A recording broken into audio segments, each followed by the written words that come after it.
Kauna-unahan sa Pilipinas. NBC Manila Broadcasting Company. DZRH, member, kapisanan ng mga broadcaster ng Pilipinas.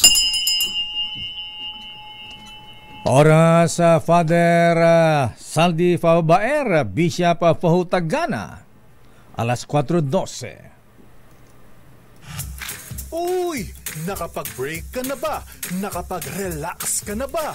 Saan ka man nagtatrabaho, mapa-opisina man o work from home o mula mismo sa pwesto, sasabayan namin ang break time mo. Sasabayan namin ng mga balita at komentaryo, mga panayam ng mga taong viral ngayon. DZRH Break Time!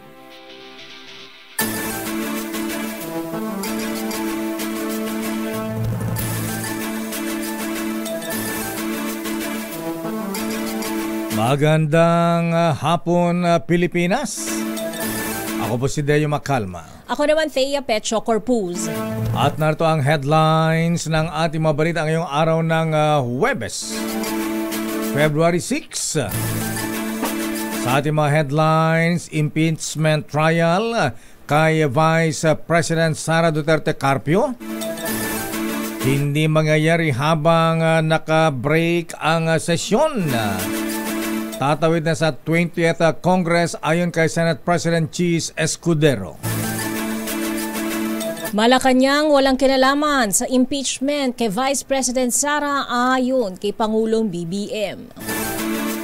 Mga tambay, walang hanapbuhay na Pinoy nabawasan ng bilang naitala sa 3.1% noong Disyembre ayon sa Philippine Statistics Authority. Pilipinas, tiyak nang aangkat ng 4,000 metriko toneladang sibuyas ayon yan sa Department of Agriculture. Ano naman? Samantala, mga lubag sa eleksyon na ganaban naitala na sa 600, mahigit 600 ayon sa Philippine National Police. Pagawaan at bentahan ng peking PWD ID sa Maynila ni raid ng pulisya. At PNP Chief General Romel Marbil inextend ang kanyang termino ng 4 na buwan. At private helicopter bumagsak sa Maguindanao del Sur. Malungkot po yung mga sakay, patay. Japan Airlines jet nabunggo ang buntot ng Delta airplane sa Seattle, USA. 4 na bilyong pisong projects ng Department of Education nasapol, naapektuhan ng shutdown ng US aid. Elevated walkway sa kahabaan ng EDSA target na matapos sa taong 2027 ayon yan sa DOTR. At ngayon sa detalye na ating mga balita. Sa 20th Congress o sa susunod na Congress na isasagawa ang impeachment trial laban kay Vice President Sara Duterte Carpio. Ito ang nilinaw ni Senate President Chis Escudero. Ito ay gagawin sa kanilang pagbabalik sa sesyon sa June 2 na lamang. Maaari mapag-usapan sa plenary impeachment case laban sa Vice Presidente.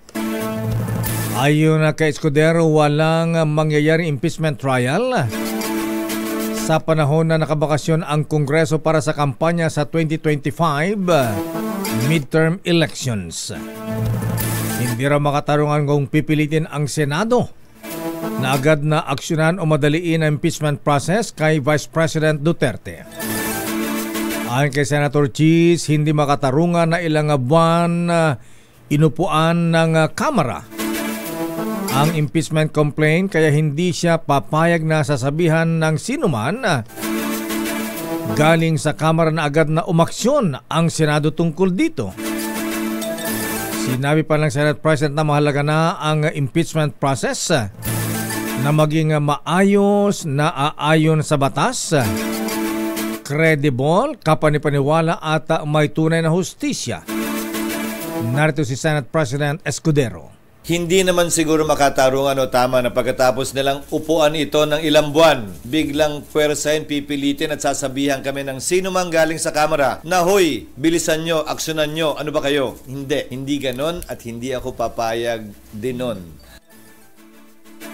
At nilinaw din ng Senator President na walang mangyayari impeachment trial habang naka-recess o naka-break ang Senado. Legally, it cannot be done, again, as I said, because the impeachment court was not convened. The impeachment complaint was not referred to plenary for there to be a basis for the impeachment court to be convened by the Senate sitting as a legislative body, hindi muna as an impeachment court. Kaugnay ng balitang yan, hindi mamadaliin pero hindi rin iaantala ng Senado ang impeachment process kay Vice President Sara Duterte. Ayon kay Senate President Cheese Escudero, hindi rin sila nagpapapressure o magpapapressure sa kahit na sino na bilisan ang proseso at gagawin nila ang trabaho ng naaayon sa saligang batas. Narito si Senate President Escudero. Hindi namin ito mamadaliin, pero hindi rin naman namin ito labis na iaantala. Hindi kami magpapapressure kanino man na bilisan ito o i-delay ito. Gagawin namin yung trabaho namin ayon sa saligang batas bilang pagsunod sa tinatalaga nito at rules mismo ng Senado. Paliwanag ng Senador, bagaman walang updated na mga alituntunin ng Senado ay may existing rules naman na kanilang susundin pagdating sa proseso ng impeachment. Naritong muli si Escudero. Bagaman wala pong updated rules ang Senado, meron pa ring rules na nananaig ngayon. Yan yung existing rules pa namin. That the Senate President shall take proper order of the subject of impeachment and, matapos nun, shall notify the House of the date when the prosecutors are set to appear. Samantala, hindi makikialam ang Executive Department o Malacanang sa impeachment trial laban kay Vice President Inday Sara Duterte Carpio. Ito ang kasagutan ng Pangulong Marcos sa tanong kung meron ba siyang kinalaman sa impeachment laban sa Vice President. Ayon sa Pangulo, walang role ang executive sa impeachment complaint. Bagaman napag-usapan nila ni House Speaker Ferdinand Martin Romualdez at iba pang kongresista tungkol dito. Sabi ng Pangulo, the executive cannot have a hand in the impeachment. At sinabi pa ng Pangulo na malinaw naman na ang ginagawa ng Kongreso ay naaayon sa constitutional mandate. Narito ang Pangulong Marcos. No, the executive cannot have a hand in the impeachment. Walang role ang executive sa impeachment. Of course, did we discuss it with the Speaker? Did we discuss it with the other congressmen? Of course. But again, what the House has done is clearly the mandate that they have been, the constitutional mandate that they have to proceed with the impeachment complaints. Samantala, mas politikal kaysa legal ang impeachment trial. Ito ang pananaw ni Senatorial Candidate Ping Lacson kasunod ng impeachment laban kay Vice President Sara Duterte. Sa Bakit Ikaw, the DZRH job interview for 2025 elections, ipinaliwanag ni ex-PNP chief at dating senador na may kanya-kanyang characteristics ang impeachment trial. Malaking bagay din anya ang magiging kumpas ng Malacanang at ng mga mambabata sa nakaupo sa Senado. Narito ang naging pahayag ni Lacson. Alam naman natin, hindi naman talaga legal masyado. May legal din, pero mas political kaysa legal ang impeachment trial. Kasi, alam mo na, malaking factor din yung kung ano yung magiging kumpas ng Malacanang, whether ito'y kitang-kita o kaya medyo subtle, malaking bagay yon. Para kay Lacson, hindi healthy ang pagpapatalsik sa isang opisyal ng gobyerno na nagiging dahilan ng pagkakawatak-watak ng isang bansa. Samantala, bahagyang bumaba ang bilang ng mga Pilipinong walang trabaho sa bansa. Ayon sa datos ng Philippine Statistics Authority, bumaba sa 3.1% ang unemployment rate nitong nakalipas na Disyembre Mas mababa kumpara sa 3.2% noong buwan ng Nobyembre na nakalipas na taon. Ito'y katumbas ng 1.63 million na mga Pilipinong walang hanap buhay. Luabas sa pag-aaral ng Labor Force Survey na ang pagbaba nito ay bunsod ng mas mataas na demand sa trabaho noong holiday season. Samantala, aprobado na ng Department of Agriculture ang pag-aangkat ng 4,000 metriko toneladang sibuyas para maiwasan ang malakihang taas presyo nito katulad ng naranasan noong 2022. Ayon kay Agriculture Secretary Francisco Tiu Laurel Jr., nasa 3,000 metriko tonelada ng pulang sibuyas habang 1,000 metriko tonelada naman ng puting sibuyas ang nakatakdang angkatin na inaasahang darating sa loob ng 2 linggo. Binigyan diin ang kalihim na layo ng pag-aangkat ay para matiyak na mayroong sapat na buffer stocks ng sibuyas ang bansa habang hinihintay ang susunod na anihan. Sa datos ng Bureau of Plant Industry, ang buffer stock ng pulang sibuyas ay umabot sa 8,500 metric tons habang ang mga stock ng puting sibuyas ay nasa 1,628 metric tons sa kalagitnaan ng Enero. Magugunitang noong 2022 ay umabot sa record high na 700 pesos kada kilo ang retail prices ng mga sibuyas dahil sa kakulangan sa supply na pinalala ng mga naantalang import.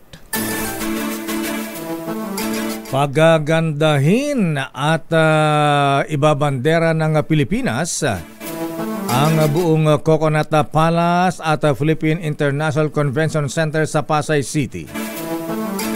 Ito'y matapos bisitahin ni First Lady Lisa Araneta Marcos ang dalawang iconic landmarks sa Metro Manila na siyang gagamiting venue para sa Association of Southeast Asian Nations ASEAN Summit sa 2026 kung saan ang Pilipinas ang magiging host.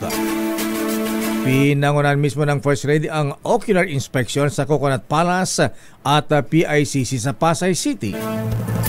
Ayon sa First Lady, pangarap ng kanyang biyanan na si dating First Lady Imelda Romualdez Marcos na todong maitampok ang PICC at Coconut Palace sa pandaigdigang entablado na ito ay naitayo noong panahon ng mga Marcos.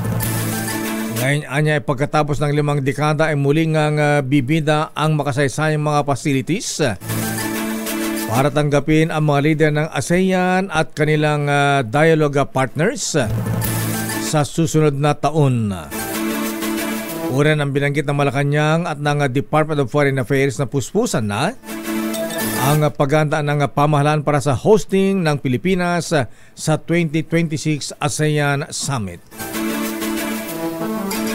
Sa iba pang balita, patuloy ang pagsisikap ng Pilipinas na bumuo ng pangkalahatan at mas bukas na gobyerno. Sinabi ito ni Pangulong Ferdinand Marcos Jr. sa kanyang talumpati sa harap ng mga delegado ng 2025 Open Government Partnership Asia and the Pacific Regional Meeting na ginaganap ngayon sa bansa. Ayon sa Pangulo, nakatuon ang kanyang administrasyon sa pagpapanatili ng momentum na makatugon sa international commitment sa pagtataguyod ng open and participatory governance. Ang okasyon anya gaya ng 2025 Open Government Partnership ay nagpapatunay kung gaano niyayakap ng Pilipinas ang open governance. Ipinagmalaki rin ni Pangulong BBM ang mga ipinatutupad ng Pilipinas kabilang ang Citizen Participatory Audit Program, Grassroots Participatory Budgeting at ang Open Data Portal na pawang may kinalaman sa participatory governance.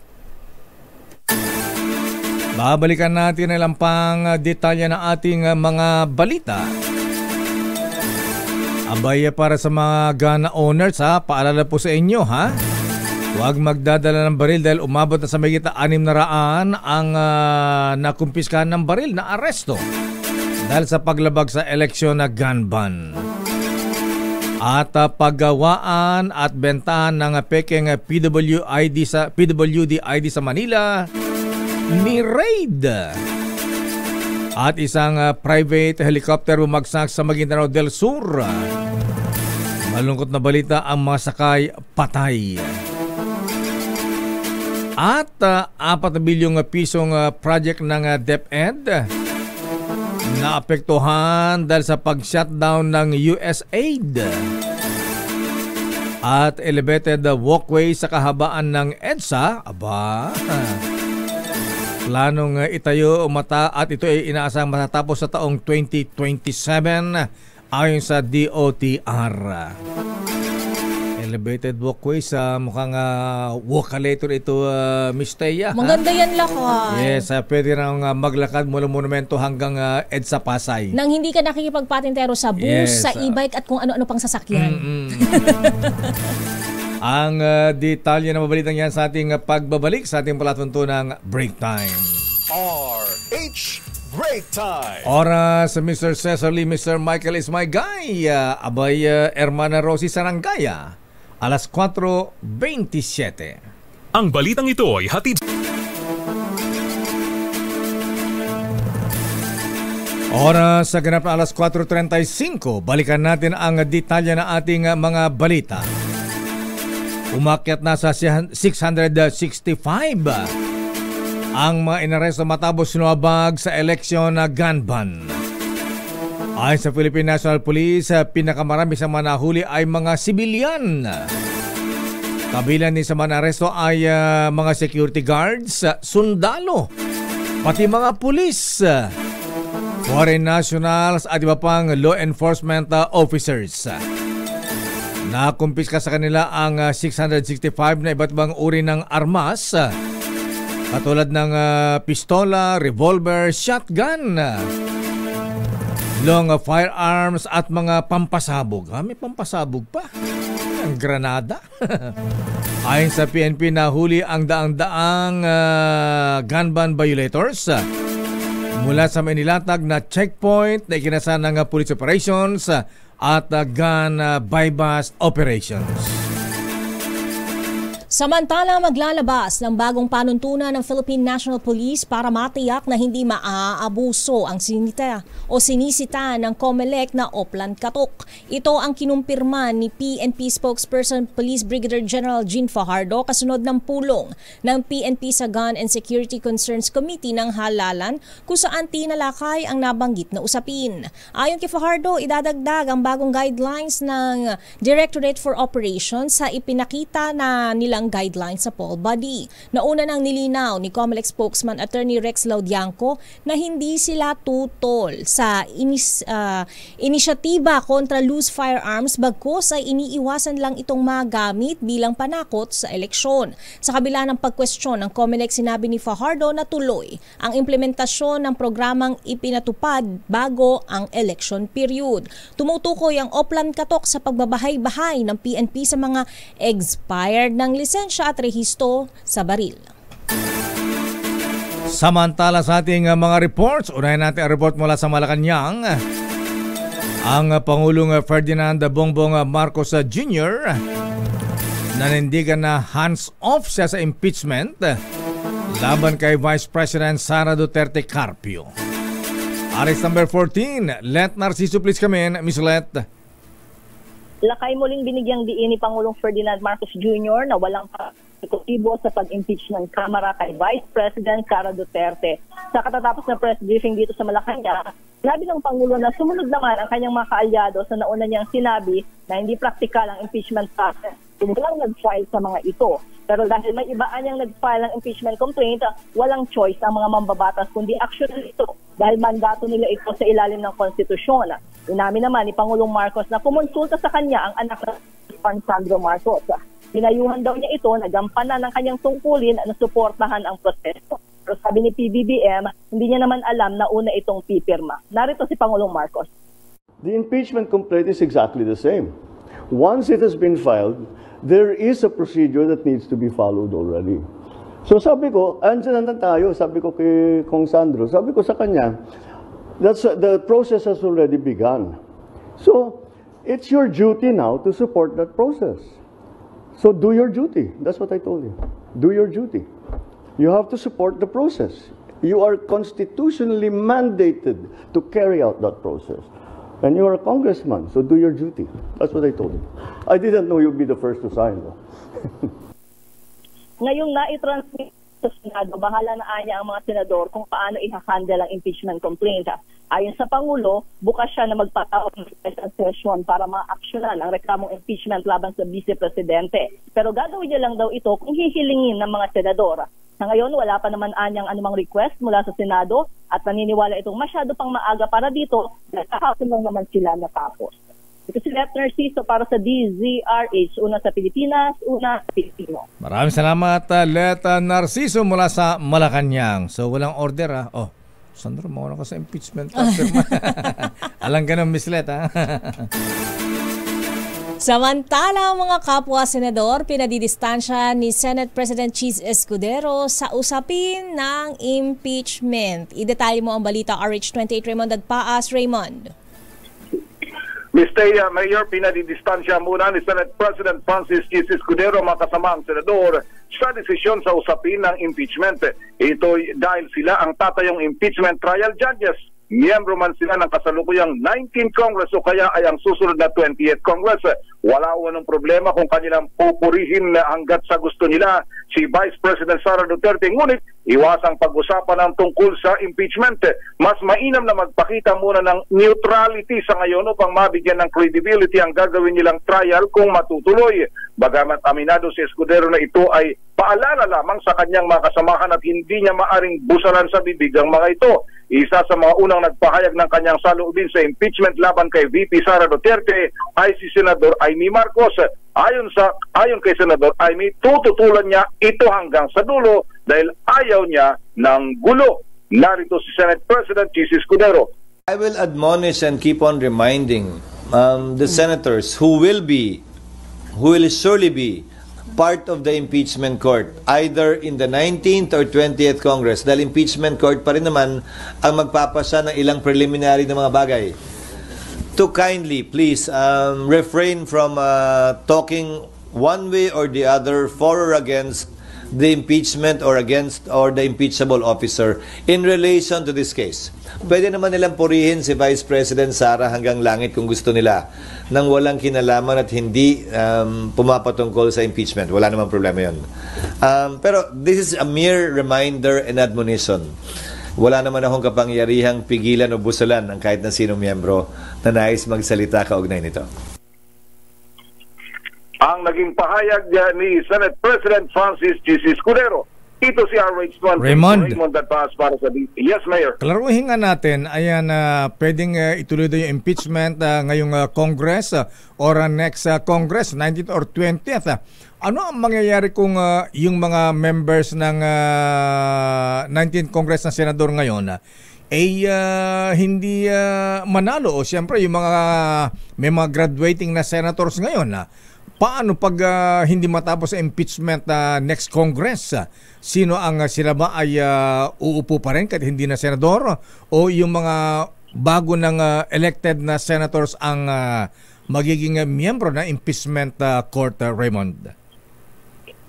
Ang mangyayari, Mayor, kung sino man yung hindi makabalik or yung magtatapos ang termino ngayong 19th Congress, ay mapapalitan sila pagdating ng 20th Congress. Kung sino yung mananalo next election, itong 2025, sila yung magtutuloy, Mayor. Para bang, ang paliwanag niya kanina ni ST Chis, Mayor, ay yung para bang yung halimbawa sa Supreme Court, may nag-retire na justice at pinalitan, itutuloy lang nung justice yung pagdinig doon sa kaso na iiwanan ni nag-retirong justice. Parang ganun yung kanyang paliwanag, Mayor. Ayan, kasi may mga naging usapin dyan na teka muna, paano sasama sa halimbawa ngayon before election may masimulan yung impeachment hearing.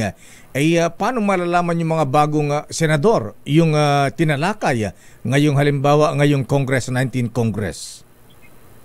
Ang paliwanag niya dyan, Mayor, ay mangyayaring parang court of record. Ang mangyayari, ang sinasabi niya is nandyan naman yung record, kung sino man yung bagong papasok, ipapasa lang sa kanya o kukunin niya yung mga records na yun, babasahin niya, then doon muna magsisimula muli or magpapatuloy yung impeachment hearing. Parang ganun din sa korte, Mayor. Okay, so parang transmittal lang ng records doon sa susunod na papalit. Oo.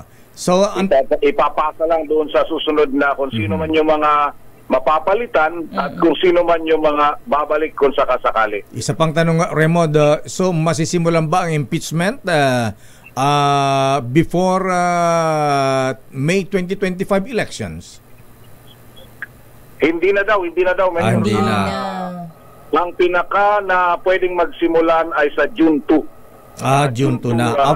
Yung kanilang balik after election na yun. After election so, na. Gawin nila itong panahon na ito na nakabakasyon ng Kongreso, yung Secretariat ay i-review daw yung mga rules ng impeachment. Ano yung mga babaguhin dahil ang sinasabi niya ay marami nang dapat baguhin doon sa na-kompleto na impeachment kay dating Chief Justice Corona. Tapos meron ding mga pagbabagong rules na inilabas ng Supreme Court na suppletory doon sa gagawin nilang trial.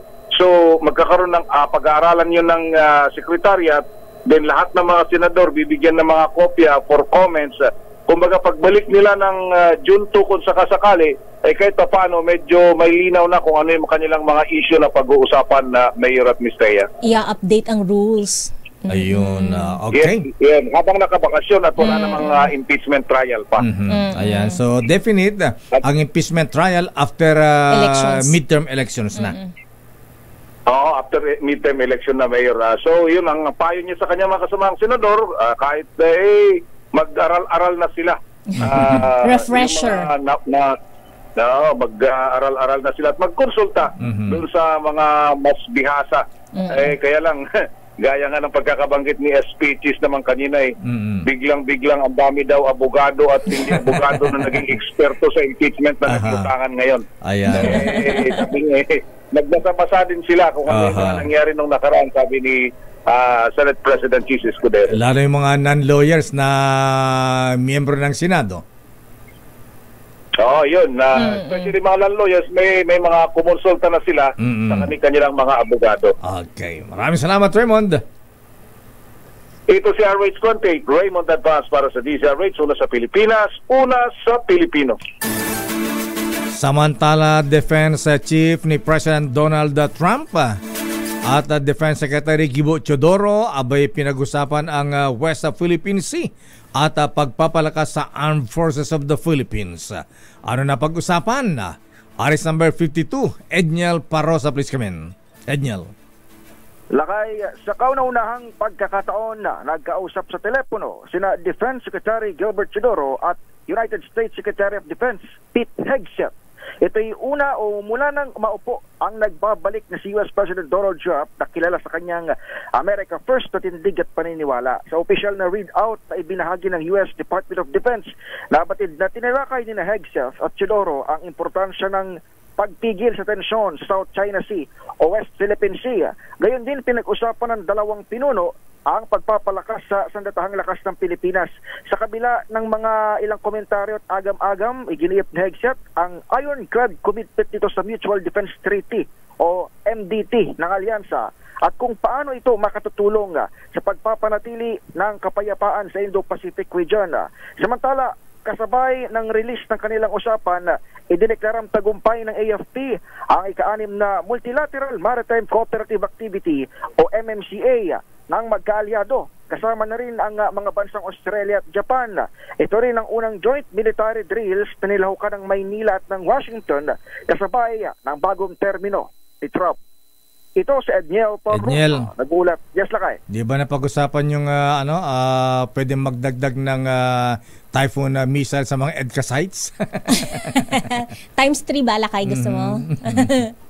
Lakay, sabi ng mga bubuit, mukhang talagang yung Typhoon missile na yan, mukhang meron nang posibilidad na manatili in the longer run dito sa Pilipinas. It's there to stay. Yung additional Lakay naman, kung magkakaroon ng additional, dapat Congress natin at kung sino man sa ating mga mababatas ang magdagdag din ng additional na pondo para makabili rin tayo. Pero sabi lang kayo ni Lieutenant General Roy Galido ng Philippine Army, dahil Army yung nag-ooperate niyan plano niya rin na bumili ng Typhoon missile o ng mga iba pang mga armas na may parehong kalibre lakay in the nearest future. Ano ba yung mga Typhoon missile? Pahiram ba sa atin? Oo nga.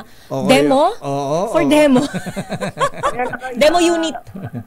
Sa ngayon, technically speaking, yan ay pag-aari ng US Army at dinala dito sa Pilipinas last summer para sa training ng US Army at ng Philippine Army. Ito yung tawagin yung exercise sa Laknib. Ngayon, ang Typhoon MRC missile na yan, may capability kasi siya, kaya natatakot yung ibang bansa. May capability yan na kapag, for example, dito sa Luzon, pag sindihan mo yan, kayang tumama ng bala niyan nung pinaka-missile sa kabilang bansa, doon sa mainland portion na yon nung kapitbahay natin. China o Russia. Oo, ganong kalayo yung pwede niyang tamaan. Ngayon, ang binabanggit ng AFP, nagtitraining lang kami para o kung paano i-transport itong ganitong klase ng armas. Kasi nga, malay natin sa mga susunod na pagkakataon, magkaroon na rin tayo ng ganitong klase ng capability. Okay. Demo unit nga lakay. Ayan. Okay nga, Rod. Pero yung nandito sa atin ay talaga, yan legit yan. Legit. Yan mismo yung, yan mismo yung original. Pero hindi atin. Hindi pa atin. Hindi pa siya sa atin. Okay. Display unit pala lakay. Balik sa inyo, Lakay at Miss Thea. Ayan, pang-akit. Oo, Lakay. Kumbaga sa ref, di ba? Parang magandahan kayo sa ref nito. Makita nyo ang features, naka-display lang dito. Bili na kayo. Yeah.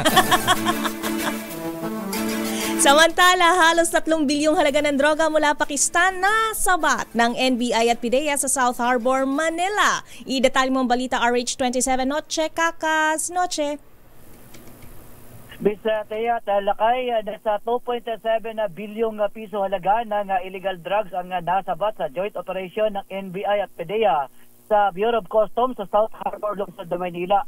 Sa isang press conference sa tanggapan ng National Bureau of Investigation, sinabi ni NBI Director Judge Jaime Santiago ang naturang drug shipment ay galing ng Karachi para Pakistan na nakadeklarang food product tulad ng vermicelli at costards na nakasilid sa kahon ng noodles. Na-aresto ang consignee at iba pa, kabilang na ang mga customs broker at forwarding company. Nag-ugat ang pagkasaba sa naturang shipment na higit 400 kilos ng shabu ng itimbre ng mga counterparts ng NBI sa Pakistan. Arit sa 27 na si Kakas DZRH, una sa Pilipinas, una sa Pilipino. Maraming salamat, Noche Kakas. Muchas gracias. Buenas tardes. Babalikan po natin lang pang mga balita at mga reports. Standby, Miss Josa Cruzat sa balitang showbiz. Pero baka magtampo, batin mo natin yung birthday boy dito sa atin. Happy birthday! Mr. Henry Uri. Ayan, chairman of the board. Yes. Happy birthday, Henry Uri at Migs Dominguez, ang president ng Synergia. At happy birthday din kay Noble Peter Pitong Robles, kay Gina Mendoza at Kuyang Marvin Rivera at Joe Salazar ng TM Kala Masonic Class number 136. Happy birthday din kay Master Sergeant Jilix Pagaduan at Kuyang Romel Malibiran. Aba, Kuya Romel, birthday mo pala ngayon. At kay District Engineer Mandy Manabat ng DPWH. Happy birthday. At congratulations sa mga incoming officers ng Emilio Aguinaldo Masonic Class number 31. At sila ay nag-iimbita sa kanilang public installation na bukas, February 7. At ang incoming Worshipful Master Randy Ronald Lau, Senior Warden Randy Ferraren, Junior Warden Carolino David. At meron ding public service, Miss Thea, para pa sa mga nais pong mag-donate ng inyong royal blood. Ayan. May blood donation drive bukas, February 7, ang Antipolo Doctors Hospital in cooperation with Rizal Medical Center DOH. Alas 8 ng umaga hanggang alas 2 ng hapon sa 3rd floor ng Antipolo Doctors Hospital. Sabi nila BA Lifesaver, ayan. Bisitahin ang kanilang Facebook page, Antipolo Doctors Hospital, sa iba pang detalye. Mag-alay ng dugo para makadugtong ng buhay. Oras, Miss Thea. Kulang-kulang 6 na minuto bago sumapit ang alas 5. Kanya nating mga balita. Dapat ang bigyan lamang ng intelligence fund ay ang mga intelligence agencies ng pamahalaan at hindi ang mga ahensya na wala namang training at karanasan sa anumang information o intelligence gathering. Ito ang nilinaw ni dating Senator Ping Lacson sa panayam ng Bakit Ikaw series ng DZRH. Ang sabi ni Senator Ping Lacson na ilan na lamang ang intelligence fund sa mga intelligence agencies katulad na lamang ng ISAF ng AFP, ng National Intelligence Coordinating Agency o maging sa NBI. Narito si dating Senador Ping Lacson. Sa akin, dapat pagtibayin natin, ang bigyan natin ng intelligence fund, yung intelligence agencies. Opo. Andyan, dami natin, may ISAF, Yan. merong intelligence group, maski Coast Guard, may intelligence. Tapos NICA, NSA, lahat. So sa akin, dapat dyan na lang itambak yung intelligence fund at yung mga ahensya na nangangailangan ng mga intelligence information, itap na lang nila kasi yan ang may training eh. Samantala, ni-raid ng Manila Police District ang mga pagawaan at bentahan ng pekeng PWD ID sa Barangay 310 Quezon Boulevard, Santa Cruz, Manila. Ayon kay Police Lieutenant Colonel John Giagi, hepe ng MPD District Intelligence Division, nahuli ang 3 suspect na kinilalang sina alias Marites, alias Dogdog at alias MJ. Na-recover sa mga suspect ang ilang pinalsipikang PWD ID, computer set printer at iba pang gamit sa paggawa ng peking dokumento. 200 pesos hanggang 500 piso umano ang presyo ng kanilang bentahan sa peking PWD ID, kung saan makikitang kopyang-kopya ang pirma ni Mayor Hani Lacuna. Nahaharap sa reklamong falsification of public documents o paglabag sa Article 171 at Article 176 ng Revised Penal Code ang 3 suspect. Samantala, patay ang 3 sakay na isang private helicopter sa isang barangay sa Ampatuan, Maguindanao del Sur ngayong hapon. Sa report ni Aris number 19 June Dimakutak, dead on the spot ang 3 foreigners na sakay ng helicopter na may body number N349CA. Hanggang kanina alas 3 ng hapon ay hindi pa natanggal ang katawan ng mga biktima sa bumagsak na helicopter. Ayon sa report, tinamaan naman ang mismong bunganga na isang kalabaw sa sakahan ng bumagsak ang nasabing helicopter.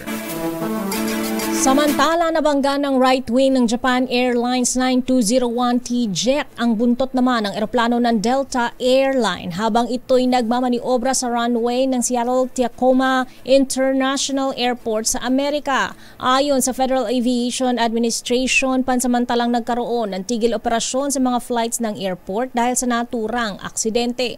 Sakay ng Delta 737-800 ang nasa 142 pasaherong patungo noon ng Puerto Vallarta ng mabanggang eroplano ng Japan Airlines na nagland sa airport mula Tokyo. Wala namang napaulat na sugatan sa mga pasahero dahil sa aksidente at inilipat na lamang sa ibang eroplano ang mga pasahero ng Delta. Nagpapatuloy naman ang investigasyon ng Federal Aviation Administration kaugnay ng sanhi ng nasabing aksidente. Samantala, nakumalungkot na balita dahil hindi mo na matutuloy ang proyekto ng Department of Education na nagkakahalaga ng 4 na bilyong piso mula sa United States Agency for International Development o USAID dahil sa panibagong policy ni President Donald Trump. Sinusuportan kasi ng USAID ang 5 major projects ng DepEd na nagpapabuti sa pag-aaral at maging mga infrastructure sa buong bansa na may kinalaman sa edukasyon. Naharap ngayon sa alanganin ang mga projects habang pinag-aralan pa ng DepEd ang mga alternatibong pagkukunan ng pondo. Ayon kay DepEd Assistant Secretary Roger Masapol, nasa USAID ang 94 million o gita 4 billion projects. Ang kabuang pondo na mga proyekto para sa basic education sa ilalim ng USAID. Showbiz! Yeng Constantino at asawa na si Ian Asuncion nag-renew ng marriage vows. Pang-ilan na nilang renewal ito? Idetalye mo ang balita, Miss Josa Cruzat. Josa? Lakay at Miss Thea, first time ito na nag-renew ulit sila ng marriage vows. Ito ay si singer-songwriter Yeng Constantino at asawa niyang si Ian Asuncion. Ito ay kasabay ng kanilang 10th wedding anniversary. Sa Instagram post ni Yeng, ibinahagi niya ang selebrasyon ng kanilang renewal kung saan makikitang nakahiga silang dalawa sa malaking heart-shape na pulang bulaklak. Sa caption, aminado ang singer na hindi perpekto ang kanilang pagsasama at maraming anya silang pinagdaanan na sumubok sa kanilang pagmamahalan. Pero ayon kay Yeng, ang mahalaga ay nalampasan nila niyan ang lahat ng yon. Sabi pa ni Yeng, naalala niya ang lahat ng dahilan kung paano siya na-inlove kay Ian in the first place. Sinagawa nilang renewal of vows.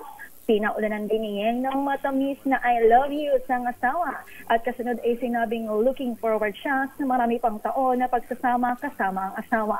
Taong 2015 nang ikasal si Yeng at Ian sa Cavite. Para sa Break Time Showbiz, ito si Josa Cruzat nag-uulat para sa DZRH, una sa Pilipina, una sa Pilipino. Well, I only have to think how rough it would be without you, and I know I could go through anything as long as you love me. For richer or poorer, well, that's no problem. If I had all the kingdoms of the world, I'd still be poor without you.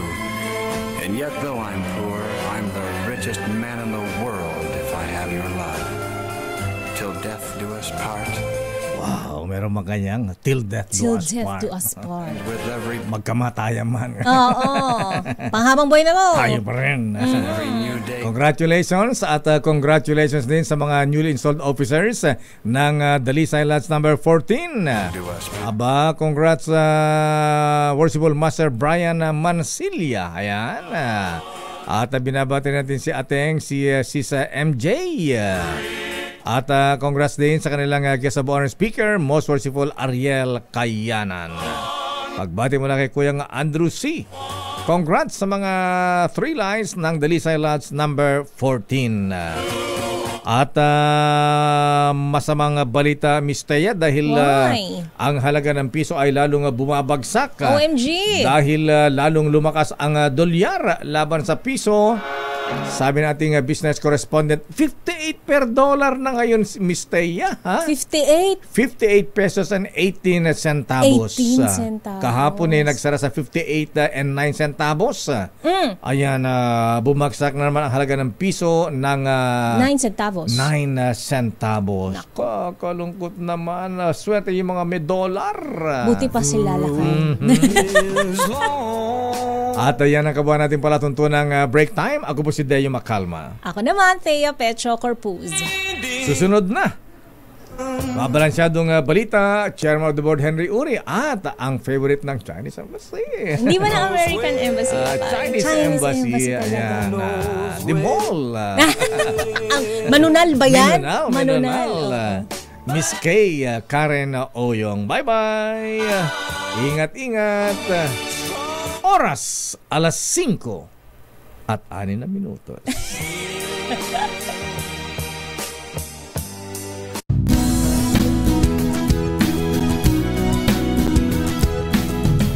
Magbago man ang panahon, doon kami sa gawang Peerless. Champion! Mula sa baretang pangmatagalan, purong powder